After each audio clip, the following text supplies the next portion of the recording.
Welcome to Paint Another Picture, a medical educational play series. My name is Brenda Wilbur, and I am the playwright and producer of this series. I am also an artist, expressive arts facilitator, and former psychiatric nurse practitioner. I named this series Paint Another Picture because I believe if something isn't working, just paint another picture. My medical educational plays often show the healing power of expressive arts for a variety of health conditions. Topics include, but are not limited to, depression, Alzheimer's, chronic pain, chemical sensitivity, Lyme disease, and heart disease in women. You will be viewing an episode on depression. According to a 2017 report from the World Health Organization, depression is the leading cause of disability worldwide. The National Institute of Mental Health reports that 7.1% of the U.S. population 18 years and older has a major depressive disorder in a given year, and about 35% of them do not receive any kind of treatment. Depression, especially in midlife and older adults, can occur with other serious illnesses like cancer, heart disease, diabetes, and Parkinson's disease. These conditions are worse when depression is present. Unfortunately, many people with mental illness still feel stigmatized. It is not a personal weakness. U.S. research shows that major depression is a combination of biological, genetic, psychological, and environmental factors. Dance for My Mother shows the healing power of expressive arts for depression. It is one effective approach in an individual's comprehensive plan. Expressive art, any form of art, can be used to express and release emotions. Engaging in the expressive art has shown to have a profound effect on our immune system and stress response. In this episode, you will be viewing a staged reading of Dance for My Mother, followed by a discussion with a healthcare professional. I like to end every episode with a poem. Expressive art includes poetry, and for some, reading or writing poetry can be very healing. Dance for My Mother, a one-act play by Brenda Wilbert. Scene 1. Time, present day. Place, an American city. Setting, Susan and Greg's apartment. Susan enters gingerly. Her husband Greg follows behind her. I can't believe I broke a bone in my foot. 6 weeks to heal. Well, you go non-stop. Why don't you look on the bright side? What bright side? You're always pushing yourself. This will give you a well-deserved break. No time for jokes. I have to keep busy or I'll get depressed. Depressed? I've never seen you depressed. That's because I'm always on the go. I feel like something is chasing me. Chasing you? A large cannonball, and I have to outrun it. I don't see anything. One day, you'll come home and find me completely flattened. Such an imagination. What are you going to do now? Allie agreed to cover my classes. I texted her from the doctor's office. She should be here shortly. I meant, what are you going to do while you recuperate? I don't have a clue. In all my years as a professional dancer, I've never had to take this much time off. And to think I missed a step in my own house. How clumsy. I could buy you a cookbook. You definitely didn't marry me for my culinary skills. Promise me you won't overdo it. I'll try not to. A knock on the door. Greg opens it and greets Allie. Hi, Allie. The patient is right here. I'll leave you two alone. Bad break on your foot. Another comedian taking lessons from Greg. He told me I needed a break. You do. What? You put so much pressure on yourself. I pushed myself hard and it's paid off. But now you're a dance teacher and not under pressure. I don't know how to slow down.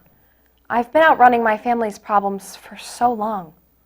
You never talk about your family. It's too painful. When I was growing up, my mother suffered from extreme anxiety and depression. She was frequently overwhelmed and barely able to function. My brother was always anxious. I worried I'd catch whatever they had and collapse. Ever collapse? Not yet. You're a strong person. Enough of this. In 6 weeks, I'll be back to new. When a major event happens, I always ask myself, what can I learn from the experience? Well, that's easy. Be careful where I step. On that note, why don't we go over the steps for the dance classes? With your classes, I'll put my best foot forward. I know you will. End of Scene 1. Scene 2. Time, 1 week later. Place, Susan and Greg's living room. Susan is reading a book entitled Dance Away Pain. Hi, Danielle. Good to see you. Sorry about your injury. Class isn't the same without you. You said on the phone you have an important decision to make. I need your opinion. I've been asked to join a dance company in California. That's great news. I was thrilled when I first found out, but I'm not sure I can go. Why? I can't leave my mother. I don't understand. My mother has severe depression, and I've always been there for her.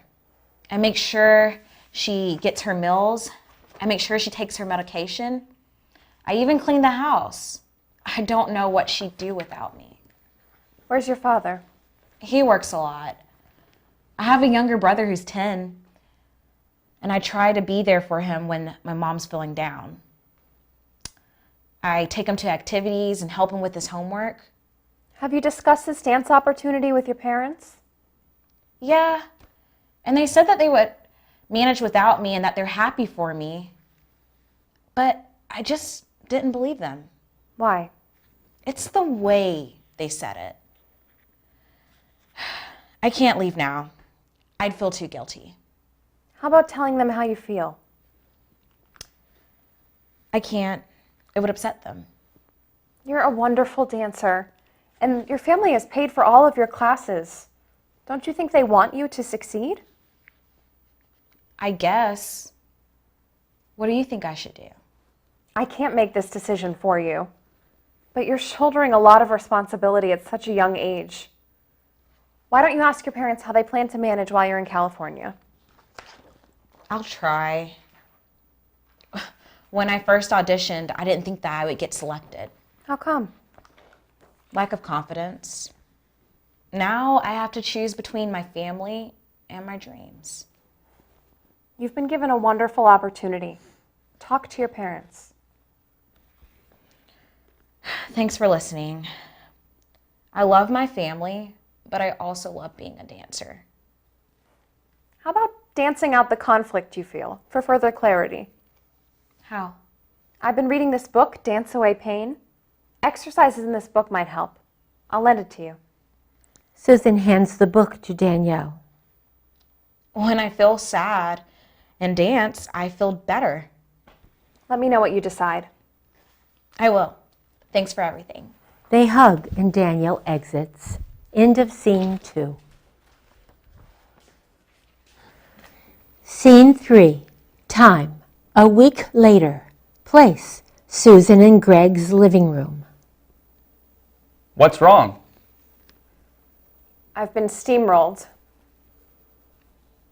Steamrolled? I knew this would happen. What?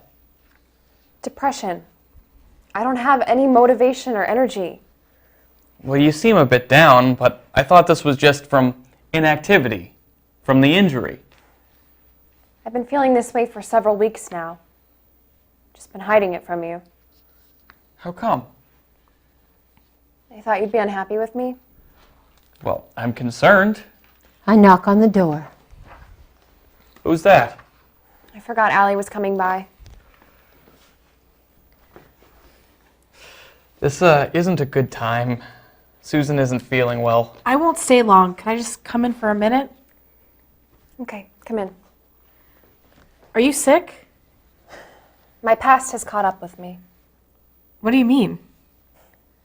I feel depressed. I just can't pull myself together. Well, you never let anything stop you. You'll be fine. That's what you think. I hate feeling this way. It reminds me of my mother. You said your mother was depressed. She was in and out of hospitals with depression. My father didn't know what to do. Dancing was my only salvation. I couldn't wait to get away from home.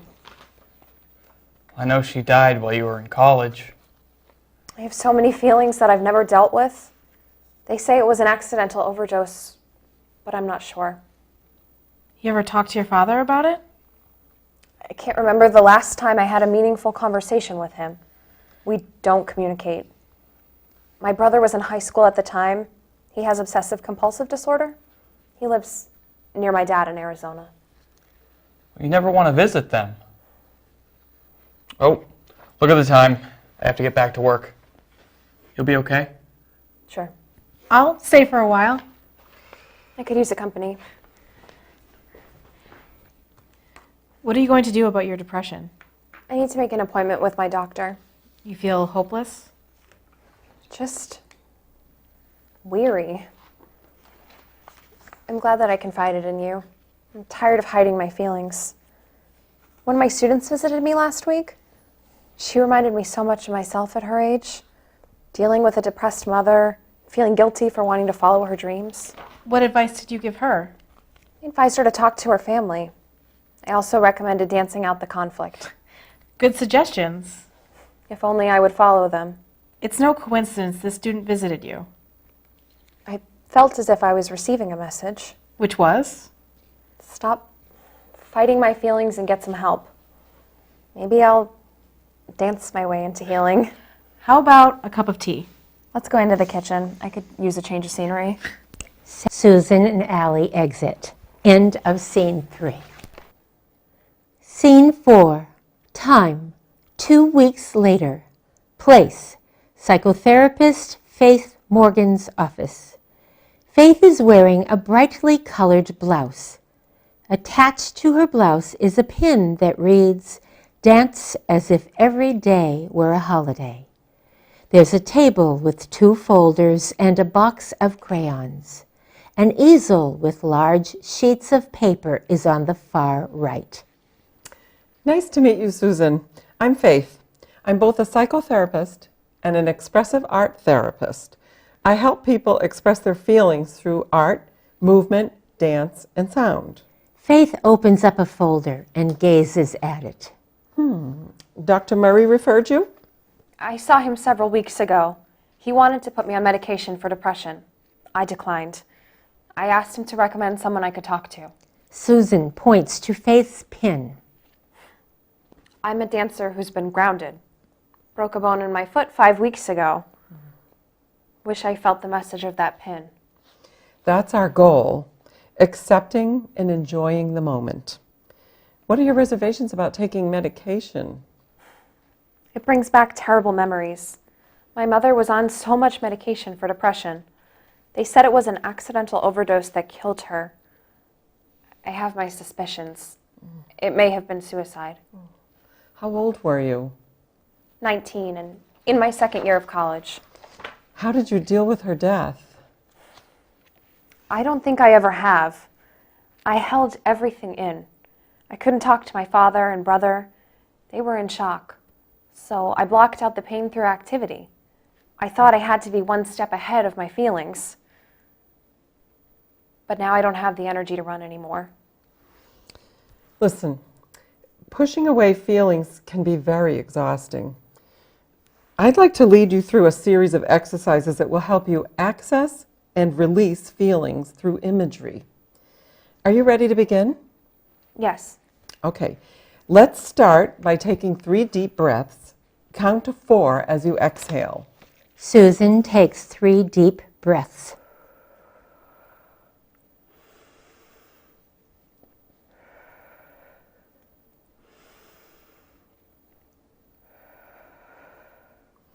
Okay, now close your eyes and think about a stressful emotion that you've been experiencing lately.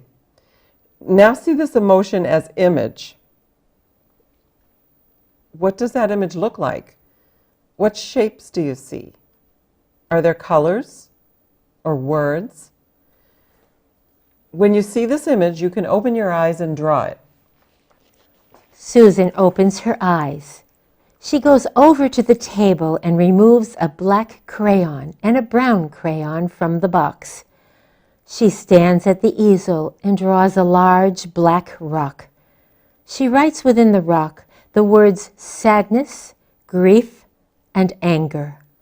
With the brown crayon, she then draws a prone female figure curled under the rock. She steps away and studies the image. If this image could speak, what would it say? I'm being crushed by painful feelings. Okay. Flip the paper over, close your eyes again, and take 3 deep breaths, counting to 4 as you exhale. Susan closes her eyes and takes 3 breaths.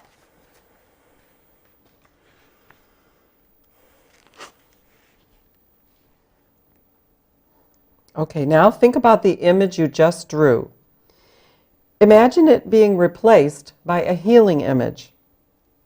What does that look like? What shapes and colors are there?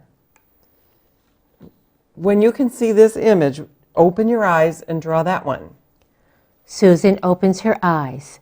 She draws a smiling woman sitting on the floor, her arm around a large rock.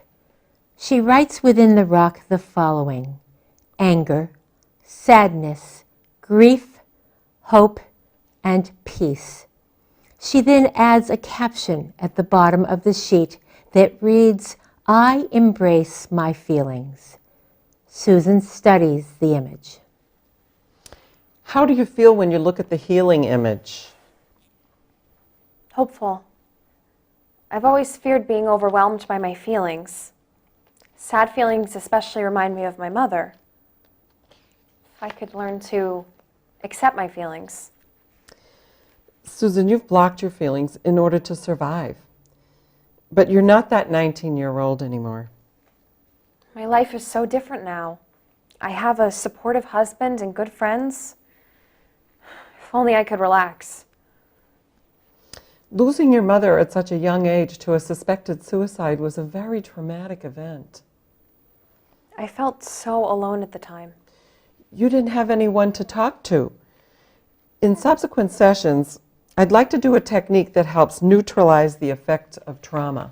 I'd like that.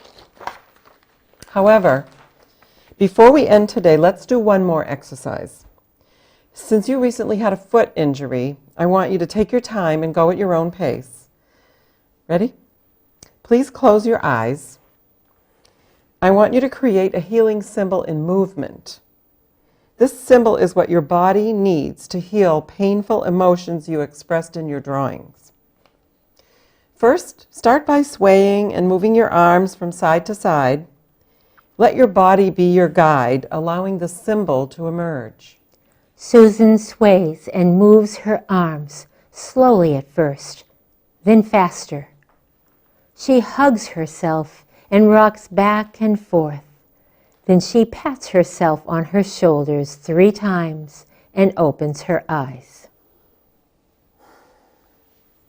What was that experience like? Comforting. And the healing symbol? There were actually 2, but they're connected. I began hugging and comforting myself. I usually don't show myself compassion. I tend to be critical. Then I began patting myself on the back, like, "Good job. You're okay." What did this exercise tell you?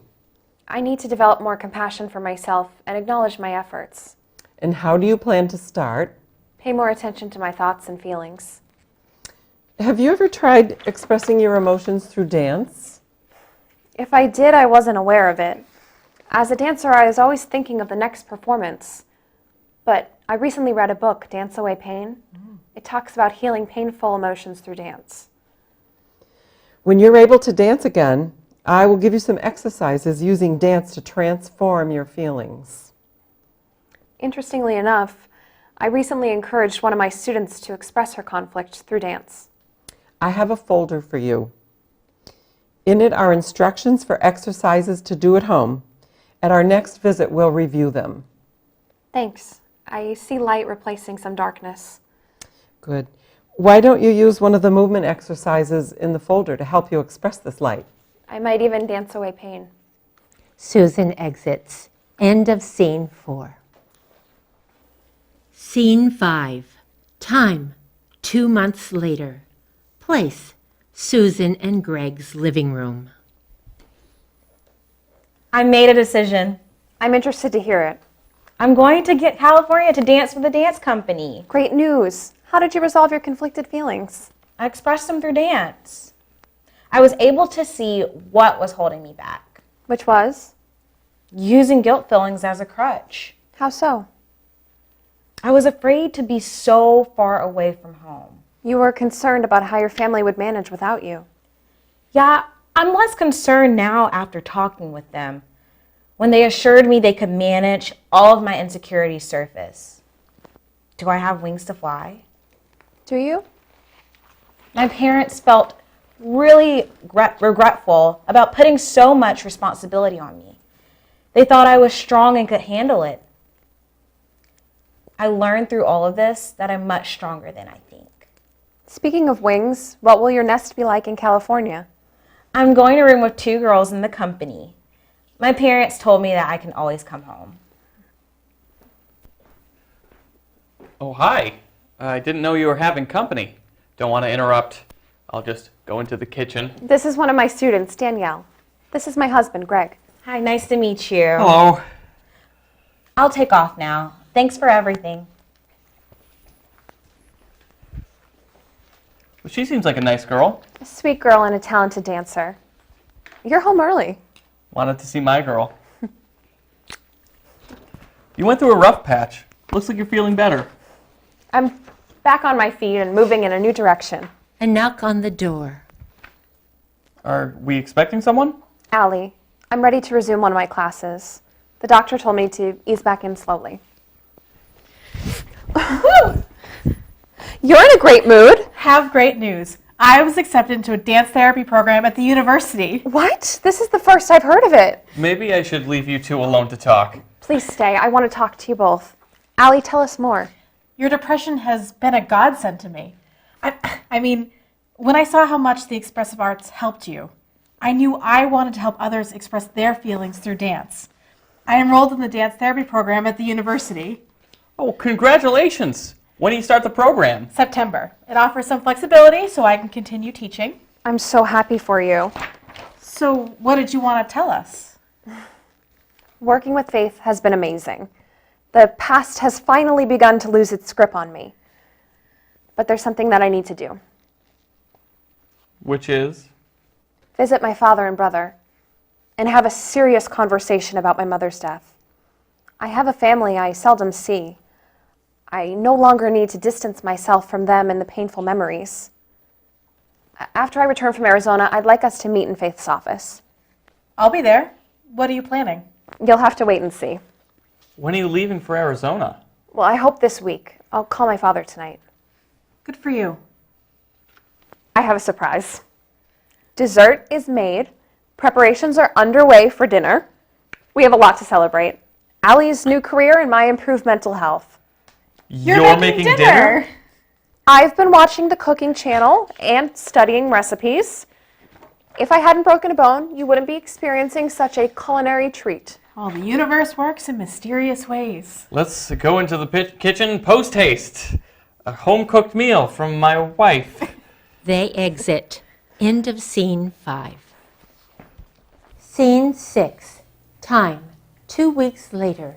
Place, Faith's office. Susan, Allie, and Greg are waiting to see Faith. At stage right is an easel. Susan's wearing a raincoat and dancing shoes. She's carrying a large drawing pad. I'm curious to know why we're here. You'll see soon enough. How was your trip to Arizona? Enlightening. I took the direct approach with my father and asked him about my mother's death. What did he say? He told me the whole story, as if he had been waiting for me to ask. Well, you've been closed-mouthed since your return. I needed to process the experience through my expressive arts exercises. Hi, Faith. I want to introduce you to my husband, Greg, and my friend, Allie. Hello. Hi. Susan, this would probably be a good time to tell Greg and Allie why we've invited them to join us today. To be a witness to my healing. How was your trip to Arizona? My father told me how much my mother wanted to feel better. She knew the toll her depression was taking on her family. She followed all of her doctor's recommendations, but she would slide back into despair. My father thinks her death was her way of sparing the family any more pain. So it wasn't an accidental overdose? No. I spent my life being angry with her for leaving us. My mother saw her death as a final, loving act. The pain she must have felt. I understand that now. Did you discuss your mom's suicide with your brother? Yes. He's known for a long time, and therapy has helped him cope. How do you feel about your brother now? Compassionate. He's suffered a lot, and I'm so proud of the way he's managing his illness. I think this would be a good time for you to reveal your expressive arts drawings. Okay. Susan places her drawing pad on the easel, then turns a sheet over, revealing two female figures tied together with a black, thick rope. There's a large, black, looming cloud overhead. The caption reads, in bold black letters, "Tied to my mother through sorrow." This drawing was done prior to my trip to Arizona. The next one was done on my return. Susan flips over the previous drawing. The other side reveals two smiling female figures holding hands. On their chests are large red hearts. The caption, in bold, reads, "Sharing loving, fun-filled memories." When my mother was in one of her good periods, we had fun together. Since my own black cloud has lifted, I can let those memories in. Susan steps away from the easel, removes her raincoat, and hands it to Greg. She's wearing a beautiful dance outfit. Susan then returns to the easel and flips over the next sheet, revealing a picture of her mother. This dance is for you, Mom. Susan begins by freely dancing around the room. She then moves her body back and forth towards the picture of her mother. She extends her arms downward and upward as she moves. Finally, she dances with her mother. When they stop dancing, they hug. The end.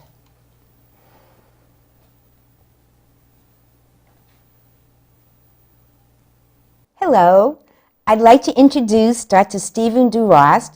He is the founder and director of CREATE, the Center for Expressive Arts, Therapy, and Education in Manchester, New Hampshire. Dr. Stephen Durost has a PhD in expressive therapy, is a licensed mental health counselor, and a registered expressive art therapist. Welcome, Stephen. Thank you for having me here today, Brenda. I really appreciate the work that you're doing to help bring to the front concerns about mental health and the way you're doing it, and also promoting expressive therapies. I really appreciate the film we just saw too, and the way you were using both of those in the film for to help Susan get through a difficult time in her life. Oh, thank you. Well, for the viewers, they may not know what an expressive art therapist is. So if you could really talk about that, what's an expressive art therapist and how that may differ from an expressive art facilitator? Yeah, so an expressive arts facilitator can do just that, facilitate an art experience that may have therapeutic benefits, whereas the art therapist, the art-based therapist, is really looking at this clinically, how to use art as the therapy to reach a clinical goal. Okay. Could you just talk a little bit about CREATE, what that is? Sure. So CREATE's the Center for Expressive Arts Therapy and Education. We do mental health counseling, art-based therapy, workshops, seminars, all centered around healing. We use a cognitive behavioral approach with lots of art-based interventions. And I really see it as a watering hole where people can come and drink and find healing. Today we'll be talking about major depression. Mm-hmm. Could you discuss the symptoms of major depression? Sure. So major depression has symptoms of just feeling sad, obviously, but also people feel tired, lethargic. They don't have the interest that they used to have in things that used to give them pleasure. They will also sometimes accompany with anxiety and pulling away from society, pulling away from friends and family, sometimes suicidal thoughts when it gets very advanced.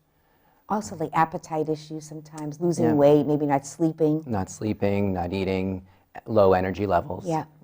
What about, major depression is usually defined as depression over 2 weeks, 2 weeks or longer. Correct. And what other kinds of depressions are there? Well, there can be postpartum depression occurring after birth, when the hormones are rearranging and coming back into order. There can be chronic depression, which goes on for many, many years. We can also have situational depression, which happens when there's a certain situation that happens in a person's life that kind of puts them into an overwhelmed state. Grief is a form of depression and can lead to depression, though it's generally considered a lower level, and something we all go through. So there's various kinds of depression based on what the prompting is, where it came from, and the duration. I see.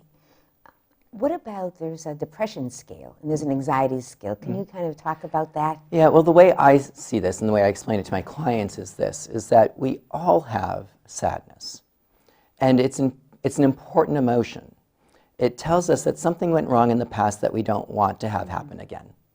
And so 1, 2, and 3 level sadness is what I call life enhancing or life affirming. We need just enough of that to acknowledge that something went wrong and that we don't want it to happen. Okay? But 4, 5, and 6 level of sadness is where it gets in the way. It's called life annoying levels. Okay? So it gets in the way of what we're doing, drags some energy out of us, but it isn't keeping us from doing stuff. 7, 8, and 9 is when it becomes diagnosable, when it's actually life-impacting. And life-impacting depression would keep us from doing things, have us withdraw, making it hard to get out of bed, feeling like we're walking through a haze all the time. And kind of 10 is that level where we want to hurt ourselves. With anxiety, I think about the same scale. So no one really has 0 level anxiety, except for maybe like the surfer dude in California, hang 10 dude, that kind of thing. But 1, 2, or 3 level anxiety is really important. If you go to the refrigerator and you open it and there's only 1 egg, okay? And you want an omelet or something. Right, it's anxiety, it's worry, it's concern at a low level that says, if I don't go to the store tonight, I'm not going to have eggs for breakfast tomorrow, okay? 4, 5, and 6, it's life annoying. It gets in the way, it drains some energy, but it's not keeping us from doing anything. 7, 8, 9 level anxiety is where it's diagnosable. It's keeping a person from going to school, from getting through their homework, from doing work in a profitable or usable way. It's anxiety that gets in the way. And then 10 is we're having panic attacks. Right. Yeah. What are some of the factors that influence our mental health? Like what factors? So there's a lot of different factors, and I think about them in 3 categories. Physical, environmental, and then situational conditions that happen, either past or present. So the physical things can be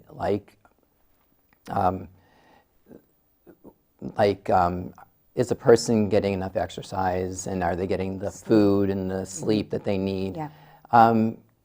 Are they having a medical condition that's impacting them? Is there some reason why their body is being drained of some energy? Thyroid conditions can actually look like depression, but are not actually depression, they're thyroid conditions. The environmental kinds of things could be impact from the environment, so chemical impacts and things like that. We had talked about that. Yeah. And as well as it can be just the way the environment looks. Is the room cluttered? Is it filled? Is it gray? Is it dirty? There are lots of variations on the way things impact us. Yeah. I mean, lately there's been a lot more research on the connection between intestinal health and mental health and depression.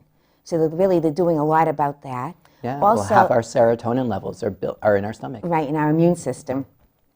And the other thing I've noticed when I was to practice was the fact that certain medications can really have an effect on a person's mental state and make them feel depressed. So that, like even pain medications can do that. There are a lot of different ones.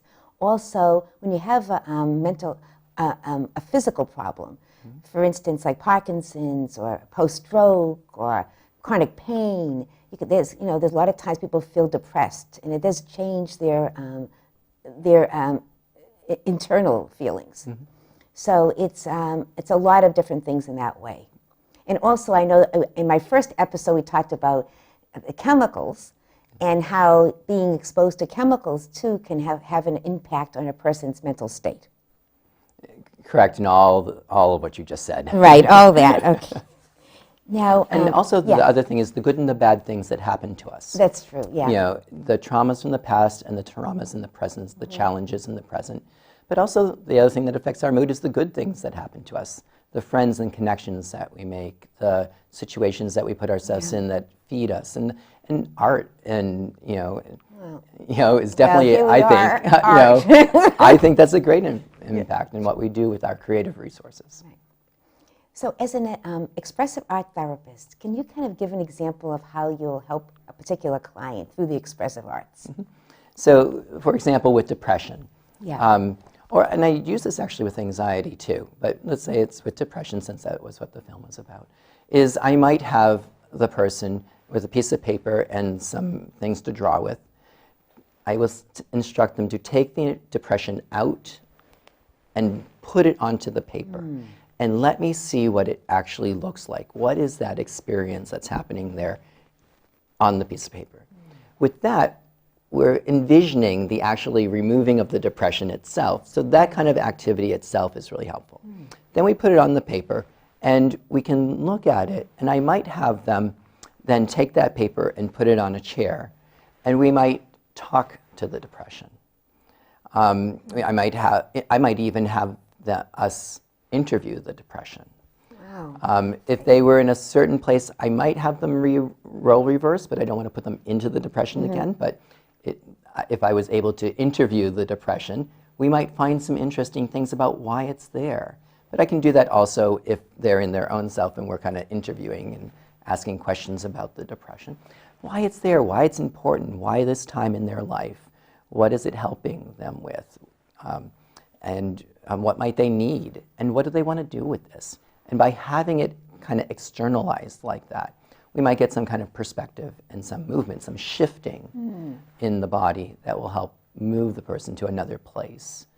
I think it's so helpful because when people are so depressed, they just feel so terrible, and they think it's when things happen to them, it's just, they don't realize that it's depression talking. It's not really them. Yes. So I think that to do that, to kind of externalize that, it really helps them to see that's not, yes, they're going through a situation now, but that's not who they are. Mm-hmm. And what we know about depression is it lies to us. Right. It tells us that this moment is going to be the only moment someone's going to experience for the rest of their life. This moment is all moments. And by having an experience like this, it can help shift that and realize that this is a lie. This isn't exactly going to be the rest of my life. Because it is a lie. These do pass. We go through our cycles, and we will come out of it. Now, I know at your center and that you do cognitive behavioral therapy. Yes. Could you tell the viewers what is cognitive behavioral therapy? Maybe give an example of that. Yeah, absolutely. So we frame everything within the cognitive behavioral framework, which is that we have a really good biopsychosocial gathering of information time, then a creation of a treatment plan with specific goals that are going to help that we know how and when progress is being made and what direction we're going. We need to know the direction we're going so that we'll know when we get there. Right. And the cognitive behavioral approach says that if we change our thinking, the cognitive part, and we change our behavior, that will change our feeling. Yeah. So an example of this would be, say, with someone who is Catastrophizing or something? Yeah, so one of the things is they have a moment, let's say someone broke up with them, and someone broke up with them and they're saying, my life is over, this is the worst thing that's ever happened, I will never love again, I'm never going to have a relationship. That's what we call catastrophizing. Right. The fact is unless you're extremely lucky, have all gone through an experience where someone broke up with us or we broke up with someone else and moved on in our life, and we've all gotten through it to some extent. And so it's making something bigger. You're making a catastrophe about something that, with perspective, probably wasn't as big as we're looking at. And so cognitive behavioral approach really takes and says, this is extreme, what's the reality here? And through some kind of different methods, works towards what's real, and we teach the client how to take a catastrophizing situation that they're doing and bring into the reality in. And when we do that, of course, and we see something in the more realistic form, it does help our feeling to lessen, turn the volume down on it. So I would like to talk about maybe coming up with a kind of comprehensive plan. Because, with each of your clients, you have a comprehensive plan. Yes. Expressive art is a part of that plan. And kind of in a general way, what would be part of this plan? I know you mentioned, we had talked about this earlier, but exercise, maybe. Yeah. So that 3 kind of categories about what mood comes from, the same ones I'm looking at when I'm doing an assessment and creating this plan. The first is the physical. What are the physical things that might be impacting this person? So sleep, proper food, water, exercise. 20 minutes of exercise 3 times a week increases the serotonin levels, which help create our overall sense of well-being. Sunlight has an impact on people, and some people more than others. And sometimes in the winter, seasonal affective disorder. Yeah, exactly. So what are the physical pieces that are impacting the person? And then I like those because they're the most concrete things that we can do something about. We know whether we're getting up and exercising. We know what time we're getting out of bed and how much sleep we're getting and how restful that sleep. So they're very concrete things. And they really do impact our mood, and so it's a part of our comprehensive plan to look at that. The other part is, the environmental situations, and not just the things I've already mentioned, but also if a person's in a really bad relationship or they're living in a situation that is not really that healthy for them emotionally or physically, then what do we need to do to move that along? To find some different alternatives to change the dynamics of the relationship or to move to someplace else where there's more distance, or even to end those relationships. And then the other part is, of course, to process the good and the bad things that have happened, especially the trauma, whether present or past, and then to work with the trauma. And that's really where the art-based therapies come in. I use the art-based therapies to visualize this overall comprehensive piece, and we make a collage as a vision of that future person and what the visual goal is that's in our treatment plan. But we can also look at trauma and the things that have been in the body. Because the body stores the memories. Exactly. And art, and it's nonverbal. The places that are stored are nonverbal. So art, I believe, gets to the nonverbal places in a much quicker and more efficient and even safer way sometimes than talking can. Well, you access, release, and transform your emotions through the expressive art. That's what we've been talking about in this series. Yes. What's an expressive art exercise the viewer can do at home? So a simple one that I like is a strength-based one. Just get a piece of paper, get some things to draw with, and you're going to make 3 symbols. The first symbol is going to be of an inner strength that a person has. So I might have courage or compassion or a great deal of resiliency. And I'm going to think of a symbol. I'd have them think of a symbol and to put it on the paper. So maybe it's compassion, so I draw a heart. Okay. The second level of strengths is interpersonal. It's those kinds of strengths that we have in relationship to someone else. So I might have communication as a skill. So, or it might actually be another person. So maybe my grandmother or someone either living or dead that I have a really strong interpersonal connection with. So I make a symbol of them or of that strength and I put that on the paper. And then the third is transpersonal. It's the stuff that's larger than ourselves that we draw strength from. Now for some people that might be Gaia or God or Buddha. It might also be nature, music, the ocean, being on top of a mountain, something just bigger than ourselves that we draw some energy from, and to put that on the paper in a symbol form. And then the last piece is to find a way to create a holistic picture with all of those strengths. Yeah, and that would be a great just at-home kind of art-based therapy piece to do. I guess before we end, can you talk a little bit more about what expressive art that people could do at home in the sense of poetry and how some of those things help in terms of depression and people's moods, music and those kind of things? Yeah, sure. So even with this activity, Yeah. one might be able to take it then and then turn it into a poem or to journal about it or a song or even just movement to kind of just be in that strength place and find the movement that represents that.